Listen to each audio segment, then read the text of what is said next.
Hello, everyone. Welcome back to Around with the AOTR. I'm Cy Marie here with my co-host. And tonight we are thrilled to be joined by another guest whose powerful storytelling challenges us to look at classic tales in a whole new light. We have the incredible author of the Cinderella Monologues, Mila Johansen. Mila, your work gives voice to the unspoken and explores the hidden depths of stories we all thought we knew. So, table today. Well, thank you so much for having me. I love to share. Yes, thank you so much. And, it's a real blessing to have you here, and we are so happy to see you tonight. Thank you. I appreciate it. So, for our first question, Mila, what was the initial spark or idea that led you to write the Cinderella monologues? Well, I was born in a very poor family with a single mother who was a teacher, and we often went to bed without food. And I went to school and watched the other kids eat sack lunches, but I was the Cinderella of the household. I had to do all the work, from age 10, about 4 hours a day, which is a lot for a kid. But I did it. I was happily doing it. And I don't want people to feel sorry for me that I didn't have food then, because later on I married an organic farmer and have had all the food I ever want and give tons of food to the food banks because of my childhood. And so when I grew up, I wanted to write my memoir, my story. And even though I'd been a writer and I've written 22 plays and musicals that circled the globe, and I've written 14 books, but I wanted to write my memoir, and I was going to call it The Cinderella Monologues. And then suddenly I met all these other women, and I wrote a Cinderella play that was done on a stage, Ella Cinderella.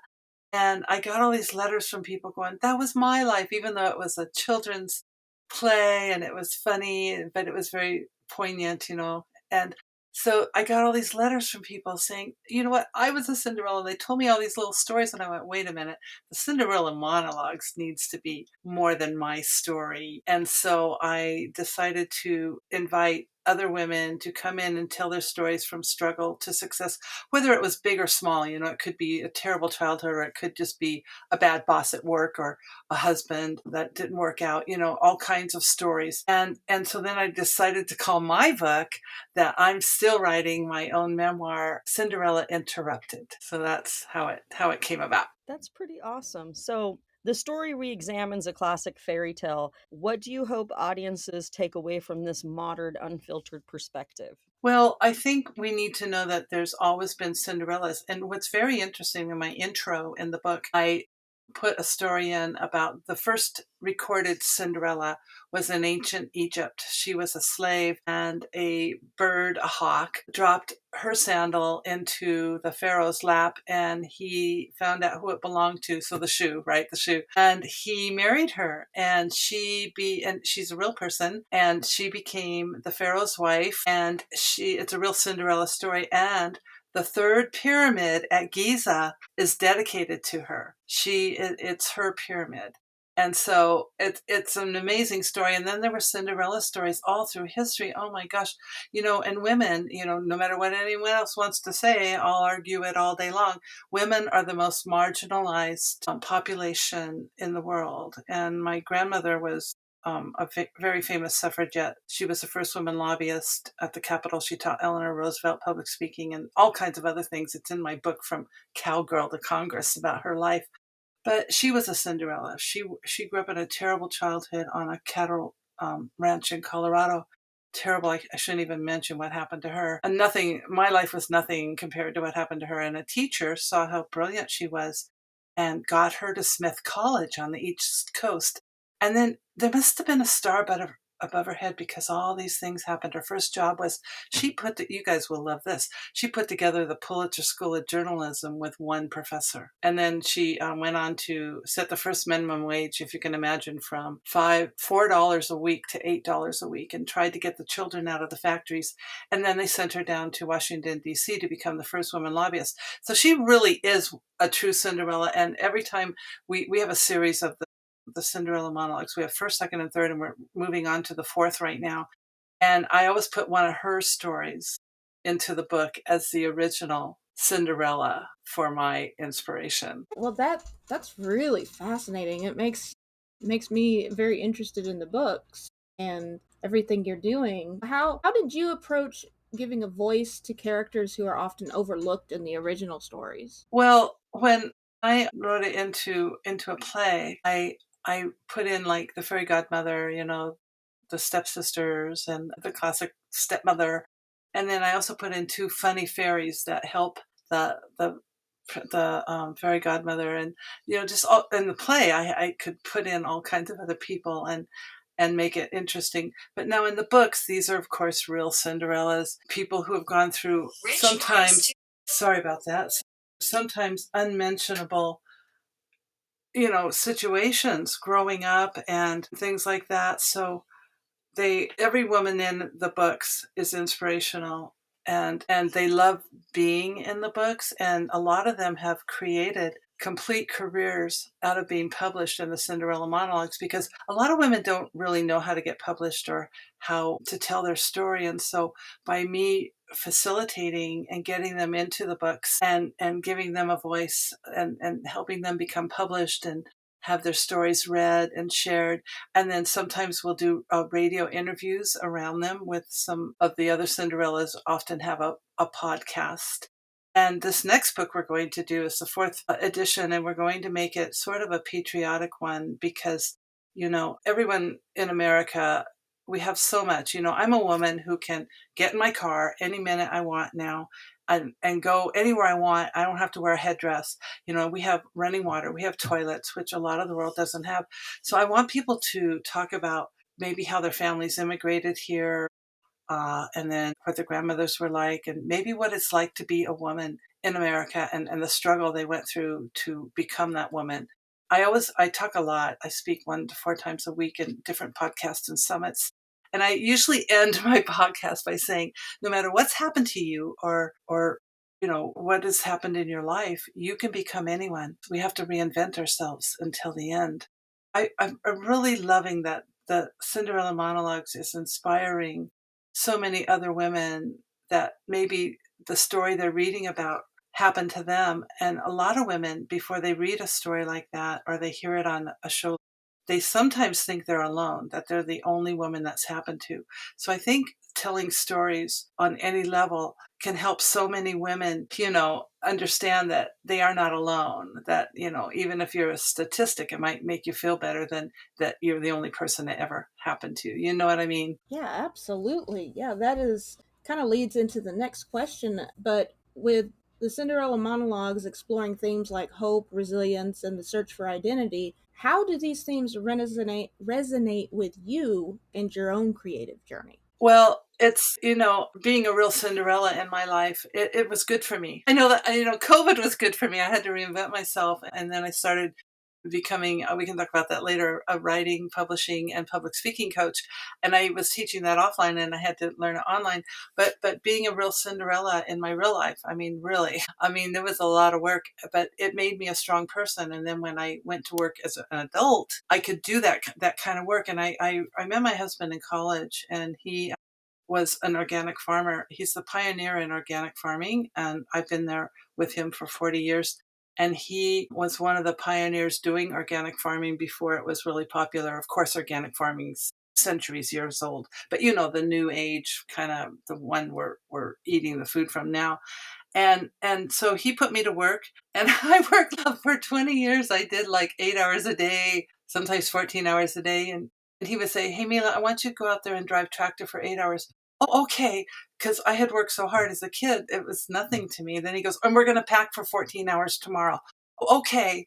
So he was lucky to get a real Cinderella. And so it made it so work was nothing for me. It wasn't nothing, but it wasn't as hard as like some of my other friends. And I think that whatever happened to me made me appreciate everything. Like if anyone gives me anything now, I'm like, thank you so much. And I give so much because it seems like the more I give, the more I get. That's not why I do it, but I get it back tenfold.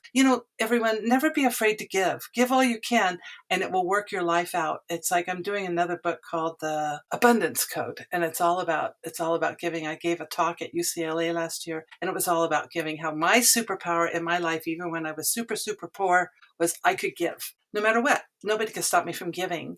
So I often do a talk on manifestation lately. I just did a talk this summer called Manifestation is a Power Tool. So, reaching for your dreams and having them come true, I think that's mainly what the Cinderella Monologues is about, that no matter what what has happened to you, you can still achieve anything, anything you want in your life. And that's my inspirational message whenever I speak. That's beautiful. That's truly beautiful. So, what has been one of the most surprising or powerful reactions you received from an audience member? Well, when we did the Cinderella, one of the letters that was sent to me, she sent it through Facebook. And she said, I just want to let you know, I cried all the way through the show and I'm still crying because that was my story. She said, my mother died and my father married another woman and she came with two daughters, just like in Cinderella. And she expected me to do all the work and wait on her daughter's hand and foot. And this is modern. This is like probably, in the last 20 years or so. And she said, and then my father died and the woman remarried another man who abused me. And she went on with this story. And that's when I decided to let other people tell their stories in the Cinderella monologues. So that was really surprising to me. That changed everything for me. And then another thing that has surprised me is that women who are in the Cinderella monologues, several of them have started businesses, really big businesses. One woman started a multi-million-dollar business and she had done hardly anything with her life before that. I mean, but she had worked really hard, for other people. But she started a show, she started a coaching business, and that really surprised me that kind of success came out of doing one chapter in a very popular book. That is amazing, and that's wonderful that that it's such a powerful tool for people. One question I want to ask is, as a writer, what advice would you give someone who feels stuck or that is struggling to find their own authentic voice? Well, remember, be yourself, that's saying, because everyone else is taken. And the main thing is, here's the secret. Start writing. Put your fingers on the keyboard, your pen on paper, and start writing today. Don't wait for anything. Barbara Kingsolver, the famous novelist, says, give yourself permission to write a bad book and then work on it until it's a good book. And what she means is blather it down and fix it later. Don't wait, and don't even try to worry about your voice. Are you going to write in first person or third person? And most people are writing their books now in first person.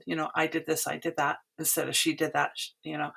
And so if you just start writing, you won't believe what will come out of you. You won't believe your voice will come out, and you may change your voice along the way, and that's okay. There really are no rules. I mean, there's grammar and spelling, and that's about it. Anything you write should be from you, from your heart.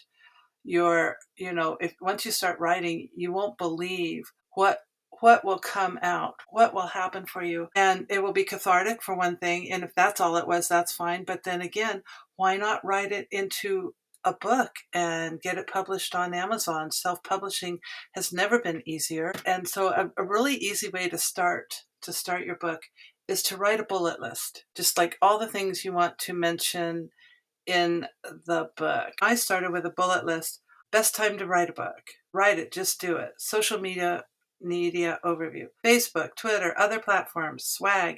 So you just kind of write, I don't want to miss, maybe you're writing about your mother. I don't want to miss the time she burnt the turkey. Oh, I don't want to miss the time she forgot to bring the picnic to the beach, So you just make this bullet list 10, maybe 20, and you don't put them in order. You put them in order later, and you don't name them now. The snappy names will come later. And then what you do, here's the secret. You write the easiest one first, the one you think you could just blather it down and it comes out. Then you go, I wrote a chapter. Wow. And then you write the next easiest one. And pretty soon you're on your way. And it doesn't have to be at the beginning. Sometimes I write my last chapter first because that's what I feel or that's what I know. And so I don't do big outlines. This is how I outline now with a bullet list. But the main thing is to start writing and get it down on paper and fix it later, because we have editors. You can go to Amazon and join their KDP program. I've always been a pantser. A pantser is someone who writes by the seat of their pants. I've never been an outliner till lately when I found this bullet list way to do it. So it's not such a long outline thing, even though sometimes when I have an outline, I write faster and better. And I've written 2 novels lately that I'm real excited about that I'm going to try traditional publishing with.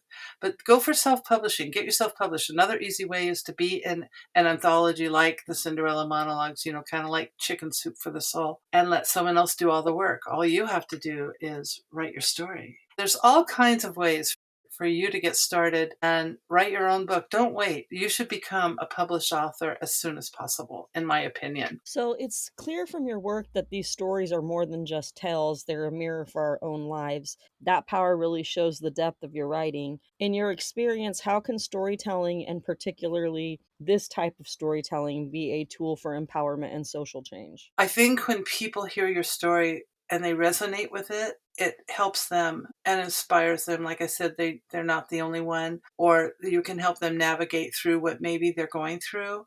And of course, stories is everything, right? I just heard this article a few months back on one of the economic shows on TV, and they said, companies who tell their story, even if it's only a sentence or two, actually end up making way more money than companies who don't have a story. So no matter what, story is the thing. And I can't read spiritual books because when I read them, they're kind of like, you read one sentence and you have to think about it all day. So I just wrote a novel, a spiritual novel, character driven, so that people could read it. And if there's a story, I'll listen. If there's a story, I'll read it. I'm often helping people write and publish their books. And if they don't have enough story, I say to them, I don't know, do you want women like me to read it? And this is usually when I'm working with men. And they go, yeah, I want everyone to read it. And I go, well, I'm probably going to drop it if there's no story by somewhere in here.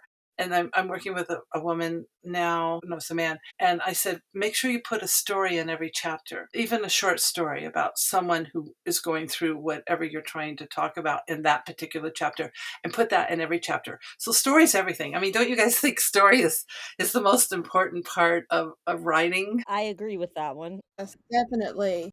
Yeah, I do as well. All right. So, what part of the creative process from the initial idea to the final manuscript do you find the most rewarding? Well, I think what happens is sometimes you have to write it, right? Have you ever experienced that where I have to write this story? It has to come out, whether it's your story or whether, like with me, I had those novel ideas that were so amazing. And then I have to write it. I can't stop it. There was a lot of people, I'm sure you hear this, a lot of writers say, this character came into my book. I didn't expect them. I didn't plan them, and they took over. Have you ever had that happen? Where I was writing a novel about the 1500s, 1502, and it's a little bit like Philippa Gregory's The White Princess, the White Queen, but it's from an herbalist point of view. Certified herbalist and aromatherapist. I've been studying with the same woman and several other people for 20 years. And I wanted to write a book about an herbalist. And I thought, well, there's Catherine of Aragon, and she married Henry's younger brother, Arthur. And within 2 months of their marriage, he died of the sweating sickness. So I go, but who saved her? So then I took that supposition and I wrote this whole novel about this herbalist who is conscripted by the ruthless, horrible King Henry VII, Henry VIII's father. And because Philippa Gregory opened up that time period, which was a terrible time period, it had the Pope, the Borgia Pope, who killed everybody, and his son. Oh my God, it was a terrible time. And the king was so ruthless, and then because he was afraid, and so anyway, I put her in, and to make it interesting, she's the one who did it from a different point of view, not the White Princess, not the White Queen, which those are my favorite books, by the way. I love Philippa Gregory, but to tell it from a peasant's point of view. And, she's never ridden a horse. And you think, well, everyone rode a horse back then. Well, I'm sorry, most people didn't have money and they walked everywhere. They didn't have a horse. So, all these very, very interesting things to put into your book and to bring out a story that no one's ever thought of. And so I'm really excited about that one. That one's called The Four Thieves, and I'm going to try traditional publishing with it. Most of my books I self-publish, but I've saved out 3 books to try traditional publishing with. And if it doesn't, I will for sure publish them myself. But, there's no time period on those. So anyway, I'm really excited to put those books out. And I think everyone should be thinking about what book do they want to do. Now, here's the problem. Once you start working with me, I have to give you a warning. You're going to have many more ideas for books. I've been working with several women, and they started with one book, and then they go, oh, now I have this other idea. And so I have what I do now. As soon as you have all these ideas, open up a file on your desktop for each idea. And then as soon as like a name comes or an idea, just pop it into that file. And I have a whole line of like probably 10 novels I'm working on. They actually feed each other, so I'm working on them all the time. Or books, some of them are how-to books. I'm right now finishing the Bible of self-publishing, which will go through every single blow there is. So you open up a file for each one of those books, and don't put that idea away. Don't say, oh no, I don't have time to write the book about the dolphins right now. No. You open up a file called the Dolphin Book. And then every time the idea comes, you put the idea in there, make sure you have a, program open in there where you can write. You could do it on Drive, but I like to just have it on my desktop where I can go right to it. And then just really honor each one you want to write. Maybe I have one book I've been working on for 30 years and I haven't finished it. So don't give yourself a time limit. There is no time limit. There are no rules, ever. So, who or what has been the most influential force in shaping your unique writing style? That's an interesting question. I think pretty much everyone I've ever read. When I was a child, I didn't have money, but I could go to the library and get 13 books a week. I remember that. And I would read all 13 and then go back and get 13 more. And I think my grandmother, for one, but I'll tell you a little story. Is it okay if I tell you a little story of when I was a child? I was 8 years old and we went to see Mary Poppins. It kind of dates me, the one with Julie Andrews. And I came home and I shut myself in my bedroom and I tried to make chalk drawings like they had in that where they went to the magical world. And it was probably crayons and probably weren't very good. I can't even draw stick people ever. And so I shut my eyes and I jumped onto the paper and I believed that I would be transported to that land of merry-go-rounds and penguins and flowers, and I wasn't. And I tried 8 times and I still wasn't. So finally I said to myself, well, I think I could maybe get to the magical world by writing a book. And so I had been really influenced by Nancy Drew and especially the Oz books. My mother read me all the Oz books. Then I read all the Oz books. And then I read all the Oz books to my daughter. And I wrote 3 of the Oz books into major musicals, the first 3, when I got older. And so I think Frank Baum and Oz is what sparked my imagination and really got me into writing then at that point.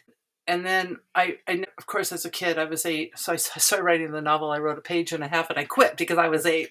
But when I was 18, my mother was a teacher and she came to me and she said, Mila, I know you've always wanted to be a writer, so why don't you write 1 sentence a day for a month? And I went, oh, I can write 1 sentence a day for a month, but you can't. It's like potato chips. You can so I would write a page and a half, 2 pages, and by the end of the month, I was a writer. So I'm sneaking that in on everybody right now. I say everybody write 20. Right now, the word on the street for writers, you probably heard this, is 20 minutes a day is all we ask. Well, Toni Morrison, the famous novelist, said that when she wrote her first novel, she only had 15 minutes a day because of raising children and work. And then she became a famous novelist. So don't go by a timing thing. Give yourself 20 minutes a day, 5 minutes a day. And now I have some of my students and clients come up to me and they go, Mila, you tricked me. I can't just write 5 or 20 minutes a day and I'm writing way more. So that's something to think about. And I think as I'm older, I really love Philippa Gregory. She is one of my favorite. She wrote one of the first books I read of hers was The Other Boleyn Girl. And it's not the movie. The movie does not do the book justice. You know how that normally is. And her writing is so good and her historical research. So I think I'm probably most inspired by Philippa Gregory and Shakespeare. I've taught Shakespeare for years and years in a theater company I worked in. And so I think I'd have to throw Shakespeare in there too as well. Absolutely. Beyond the Cinderella monologues, what do you envision for the future of your work and your broader mission as a writer? I want to get my novels out there. I want to keep helping people write their books. I'll never stop doing that. It's fun. It's like a puzzle. My other book is coming out, The Bible of Self-Publishing. I don't know if that's a good name, but that's what I have it so far, because I looked up the word Bible, and Bible means like an encyclopedia of a lot of things. But what I really want, my real dream, is to have my novels done, because they're so inspiring, and and I haven't really published a novel yet because I've been waiting, and I haven't really tried traditionally, but I that's my dream, is to inspire people with my novels and to keep doing the Cinderella books as well. That's where I'm headed right now. On the heels of that, I guess the next question, you've kind of answered a little bit of this, but what project or projects are you currently working on now that you're the most excited about? I love The Four Thieves. That one really strikes me. I'm real excited about that. I did a lot of research for that. I'm the person who could hide behind research and editing. And this is something to inspire all of you. I met this man at Comic-Con. I've been going to Comic-Con in San Diego, the big one, for last 20 years. And I met this man for the last 10 years and gone to all his workshops. And he writes, this is crazy, but he writes a book a month, a full book, a novel. His is like, creating other worlds and sci-fi and all that. And he writes a book a month, and how he does it is very interesting. He writes from 8 to 12, just like Isaac Asimov. Now, he didn't mention that, but I know Isaac Asimov wrote from 8 to 12 every day. And he takes his kid to school, comes back, and he writes. Here's what he does. Now, this is it. This really helps. He doesn't let himself do any editing or research during that writing time. It's only new writing. So even if you're only doing 20 minutes, think of new writing, because otherwise you're not writing. I would say, oh, I'm gonna go research this, and I used to hide behind that. But when he told me that, I quit doing that, and I'm giving myself certain time period that I can only do new writing, and I can do research and editing when I'm tired at night. But I can't do it during my fresh hours ever. And so he did that, and I thought that was incredible. He was an outliner, and he would have 3 giant whiteboards behind him, and he outlined his whole books, and that's how he got through to do so many, like, one a month. And then he didn't allow himself to do any extra anything during those 4 hours. So I really love that. So I keep having my problem with writing. It gives you ideas. It's like brainstorming. And so that's why I open a new thing for each one. So I'm really excited almost about all my novels. I think they're so much fun. I love doing the nonfiction, but they're not as much fun as character-driven plot books. So that's what I'm most excited about. Where can our listeners connect with you and learn more about the Cinderella Monologues? My website is really easy. It's just my name, milajohansen.com. I've just helped 8 people publish their books in the last 6 weeks. That doesn't always happen, because sometimes we're writing this, but it just happened to come to fruition. A children's book, a book about football, a novel, and a few other ones. And I just love the process. I tell everyone, let's do all the genres. Do your paperback, your hardcover, your ebook, and audiobook. You can do your audiobooks through Amazon's sister company called ACX. And then you can people will audition for you, and you find the people who will do a royalty share, and you can get your book done for a very small fee. So that's what I'm helping people do. Is one more big secret is do your paperback first, and don't do your ebook at the same time, because they compete, and you'll make most of your money back from whatever you paid to do the book. So milajohansen.com. Just go check out. And we're also, this fourth one is very, very exciting, because we're going to have a Cinderella Summit. And I've always kind of like shied away from doing those. Sounds really incredible. I can't believe how much you've shared with us tonight, and it's all going to have to be put here in the description, because we're definitely getting close on time. But I do want to say thank you so much for all you've shared with us tonight, Mila. It's been a real pleasure to have you on the show. Thank you. I appreciate it. Yeah, thank you so much for being here. It was an awesome interview. Absolutely. And we're so grateful for the light you bring to your work and to those you guide.